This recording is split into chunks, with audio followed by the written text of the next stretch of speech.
the American Football League was born, founded by a group of men who believed their enterprise could succeed against the older, more established NFL. Few experts gave the new league a chance. The early years were plagued by small crowds in ramshackle stadiums, watching players of dubious ability. But after several seasons of growing pains, the league began to find its own stars, its own audience, its own identity.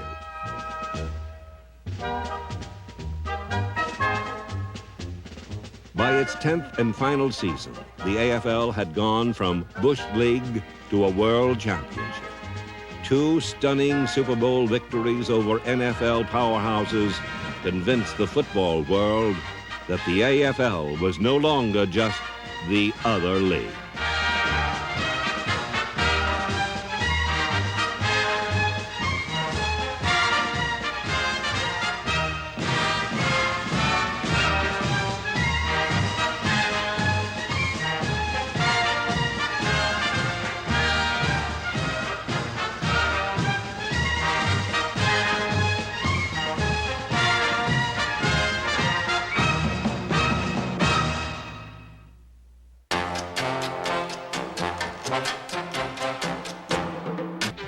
In Super Bowl IV, Len Dawson quarterbacked the Kansas City Chiefs to a decisive victory over the NFL champion Minnesota Vikings.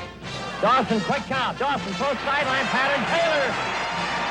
Taylor holds. 30, 25. He cuts back. 20. He's going to go. In this, the final AFL-NFL Super Bowl, the other league had more than proven its equality.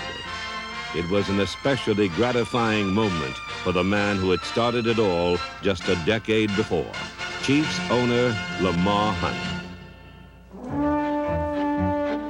In 1960, Hunt and a group of men who came to be known as the Foolish Club started the American Football League. The AFL's goal was to bring pro football to new cities, but the initial costs were steep. Things were so bad in the league that we'd have these meetings and everybody would compare notes on how much money they had lost. You know, it was like a badge of honor. Unless you lost $1 million, you were a nobody.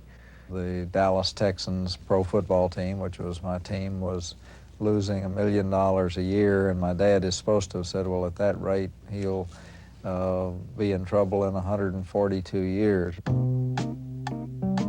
Of more immediate concern was finding players to perform on the 8 new teams. Throughout the league, tryout camps attracted the overweight, the underage, every bartender and cab driver who ever harbored Walter Mitty fantasies about playing pro football. League credibility was further taxed when players on the Denver Broncos wore bargain basement uniforms that featured comical vertical striped socks. The AFL parks were aging Depression-era structures or high school fields. Oakland Stadium was named for an undertaker, and as injured players sometimes found out, medical care was not always a big league caliber either. The knee was pretty serious. I had really torn up the ligaments, and they didn't quite know what to do, so they sent me to this Dallas team doctor to have it checked. It seemed to be getting worse day by day.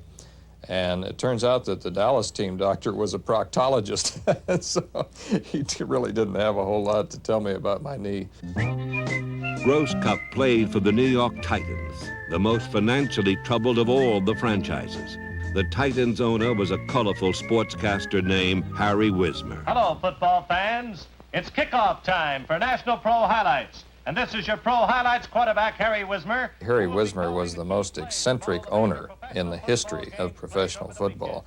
Harry was known to make long-distance phone calls to anyone and everyone. He would make long-distance bed checks to the players, and sometimes he would call his coaches. Harry was also known to page himself. He would page himself in hotel lobbies. Harry would announce that we had a crowd of 25,000 people. And it prompted one New York sports writer to write that there was a crowd of 25,000 people, but 20,000 of those people came disguised as empty seats. Fortunately, attendance was considerably better for the other teams. The league was able to attract new fans with a wide open and daring style of play.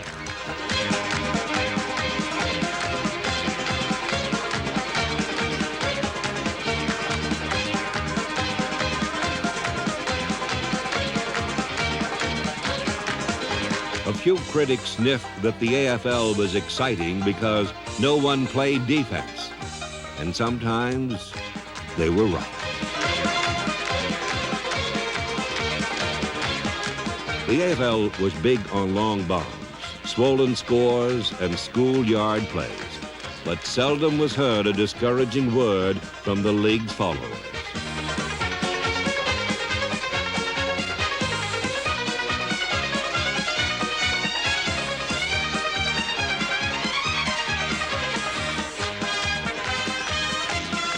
In the early history of the American Football League, it was necessary for us to do as good a job as we could to appeal to the fans. And we knew that the one way to do it was to put the ball in the air often.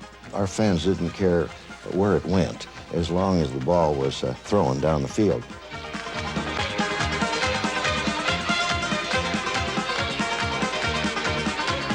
Supporters of the establishment called the AFL a bush league. But the new kids on the block didn't see it that way. The wild antics of the early years provided the fans with a stimulating contrast to the staid and conservative NFL. No, ideas and inventions come from... The Oilers were the dominant team of the AFL. Oiler President Bud Adams saw to that by signing big-name talent like Heisman Trophy winner Billy Cannon, along with such names as Blanda, Tolar, Groman, and Hennigan. The Oilers were AFL champs twice and played for a third title against another Lone Star team, the Dallas Texans.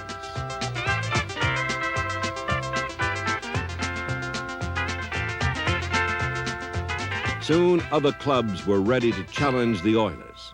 Coaches were making names for themselves, but the most obvious reason for healthy competition was a cluster of new stars. In Boston, an ex-bartender named Gino Capoletti combined kicking and receiving skills to become the league's all-time leading scorer. Running back Abner Haynes was the league's first rushing champion and captain of the 1962 champion Dallas Texans.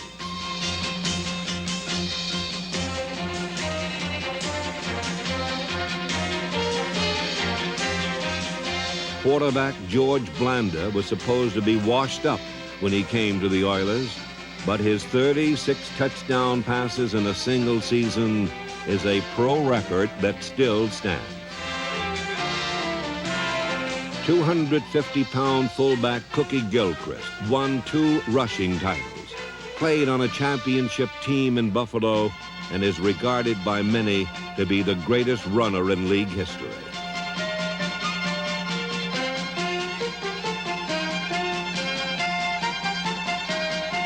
Fullback Matt Snell was the first #1 draft choice signed by the Jets, immediately giving the New York franchise credibility in America's media center. Denver's Lionel Taylor won the league receiving crown 5 times, including 1 season with 100 catches. In Oakland, the Raiders went to the air with the help of number 84 Art Powell, the 3rd leading receiver in league history. And on the ground, Oakland turned to halfback Clem Daniels, who finished his career as the AFL's top rusher. All right, suckers. Few teams in football history have ever amassed an offensive armada to equal the San Diego Chargers. The team locker room was an AFL who's who, men who could bring to life the innovative strategies of head coach Sid Gilman. First time he was 50, went cover 7. Second time he was 40, still went cover 7. I haven't seen any strong coverage yet. The Charger offensive machine could beat you on the ground. In Keith Lincoln and Paul Lowe, number 23, San Diego had two of the best backs that ever played in the AFL. But it was in the air where Charger lightning struck its mightiest blows. And the most electrifying of them all was number 19 Hall of Famer Lance Allworth.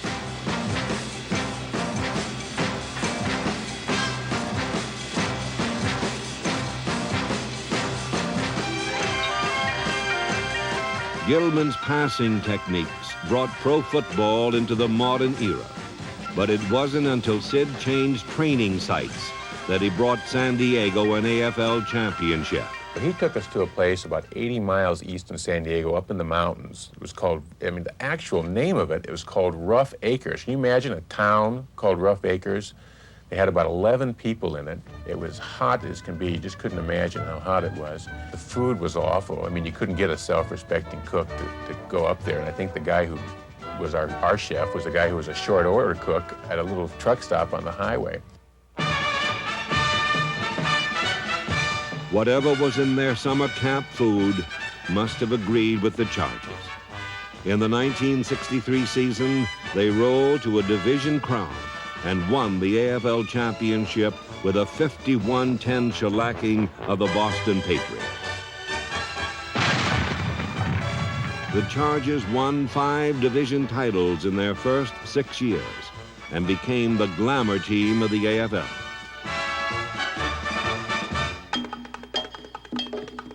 But by the mid-60s, a new power was emerging. The Buffalo Bills won as few league teams had ever won before with defense.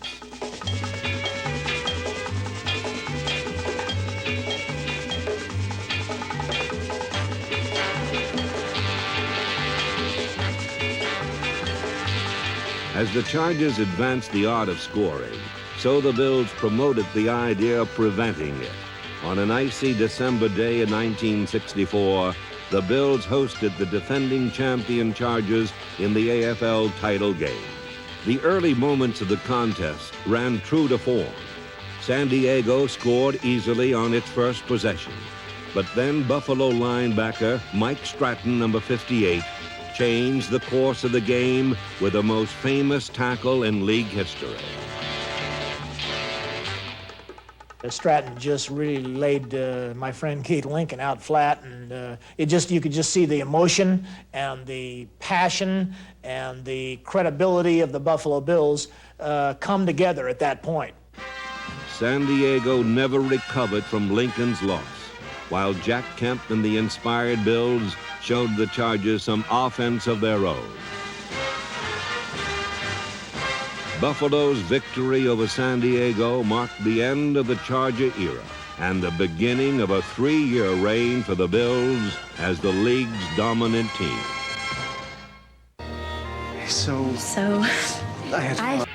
Shining new stadiums were a sign of league growth prompted by 2 major events. One was a lucrative television contract that kept the league solvent. But the greatest stir was caused when Jets owner Sonny Werblin offered a then unheard of $400,000 contract to rookie quarterback Joe Namath. This single act showed that the AFL now had the dollars and the power to lure big-name talent away from the NFL. Your National League got a little too damn cocky there at that time because a lot of these teams had been signing a lot of the better boys out of college.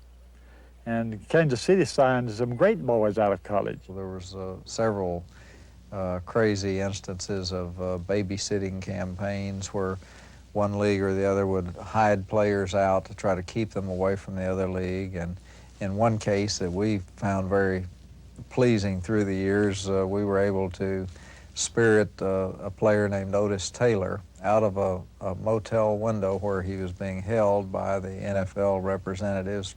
He went to Kansas City and signed with us and became one of the great receivers in pro football history. With Taylor catching and Len Dawson throwing, the Chiefs won the league championship in 1966. Explosive through the air, Kansas City was as tough on the ground as running back Mike Garrett, number 21, rushed to Rookie of the Year honors.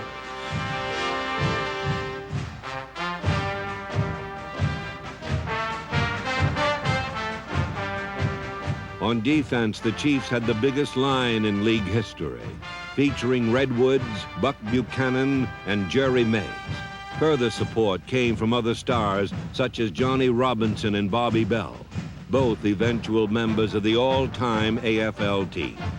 Good as Kansas City was, they could always count on trouble from another power right in their own division.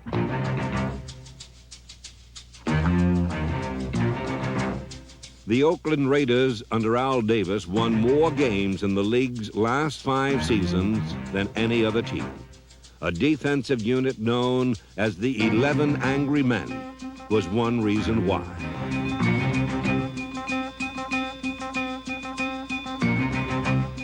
Davidson, Birdwell, Connors, McLuhan, and Brown were among the members of a Raider defense that frequently made scores of their own.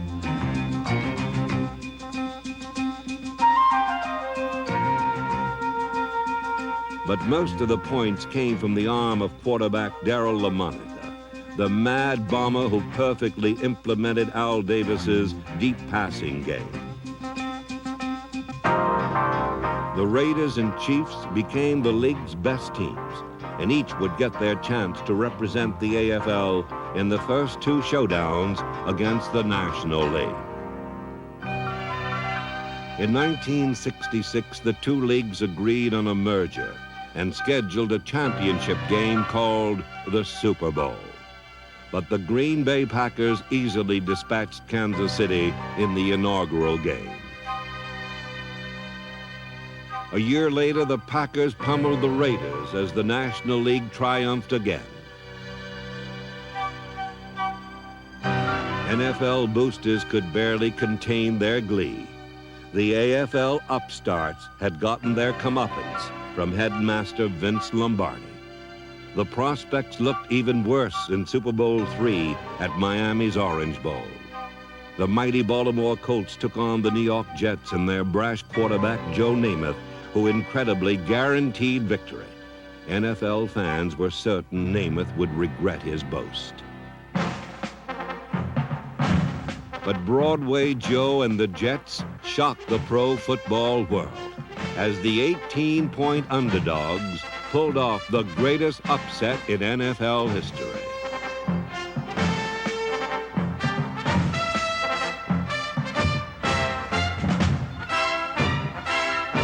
Namath riddled the vaunted Colt defense with pinpoint passes, and the maligned New York defense did not allow a single point until late in the 4th quarter.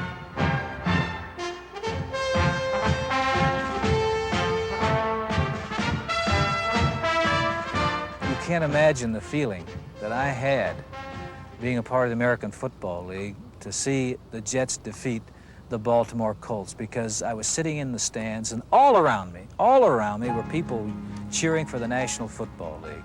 And I was the lone voice there, and they kept saying how strong that they were. And I sat silent. The first quarter, the second quarter, they were telling me, you know, how Baltimore's going to come back and how we were the inferior league. And then about the 4th quarter, I finally stood up and said, well, how do we look now against the great NFL? The AFL was the other league no more.